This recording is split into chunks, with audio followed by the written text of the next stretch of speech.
السلام عليكم ورحمة الله وبركاته.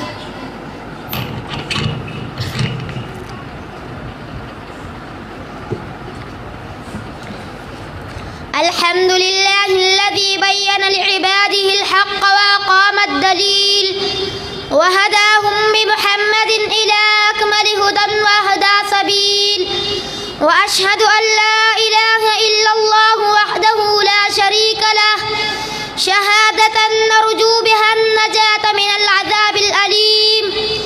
أما بعد، فقد قال الباري جل وعلا: يا أيها الذين آمنوا قوا أنفسكم وأهليكم نارا وقودها الناس والحجارة عليها ملائكة غلاظ شداد لا يعصون الله ما أمرهم ويفعلون ما يؤمرون. وقال النبي صلى الله عليه وسلم: ألا كلكم راع وكلكم مسؤول عن رعيته. زما عزت مندورنو زنبو هیگم چې د کوم ځای نه شروع وکړم.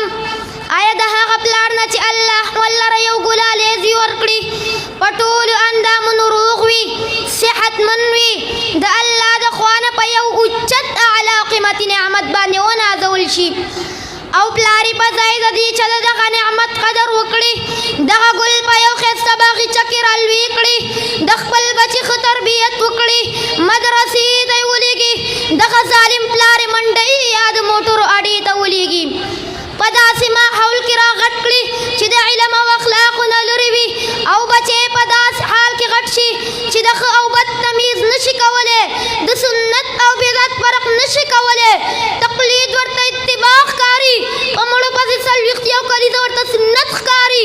هغه پلار چې زینه شي او تماشې کوي، جاهله راغټ شي او د دې په زړه کې درد نه پیدا کېږي، ضمیر یې مړ وي. او که د هغه ځینه شروع وکړم چې مدرسې ته تک او قرآن یادول ورته یو ګران کار ښکاري، د دین او زده کړې مجلس ورته خوند نه ورکوي، د فساد او نشو او تماشو مجلسونو کې زړه خوشحاله وي. حال دا چې دا خپل مستقبل په خپله خاورې کوي، د معمولي زندګۍ لپاره آخرت بربادوي، په معاشره کې خپل قیمت په خپله ورکوي. ورونو، د دغه شان پلار او زی په حال افسوس پکار دی. پلار د بچي شخصیت جوړولو کې یو غټ اهمیت لري، لہذا د هر پلار په زړه کې باید د خپل بچي تربیت لپاره یو احساس او درد وي. داسې نه چې خپل بچی د 200 روپو فیس د وجې د مدرسې نه راوباسي او خپل مړ پلار پسې په لکه روپۍ په 40 یو کلیزه لګوي. ورونو، تاسو تجربه وکړئ، کوم پلار چې د خپل بچي په تربیت پیسې ونه لګوي، ټول عمر به د هغه تاوانونه خلاصوي. ورونو، ما چې کوم آیات مخکې ولستو، الله ټولو مؤمنانو ته امر کوي چې خپل ځان او بچي د داسې اور نه وساتئ چې خشاکې خلق او ګټې دي. همدارنګه نبی علیه السلام فرمای: ستاسو نه هر یو کس راعي دی او د هر راعي نه به د خپل رعیت تپوس کېږي. الله دې موږ او تاسو ته د عمل کولو توفیق راکړي او د فتنو په دور کې دې الله زموږ حفاظت وکړي. آمین. اقول قولي هذا استغفر الله لي ولكم ولسائر المسلمين.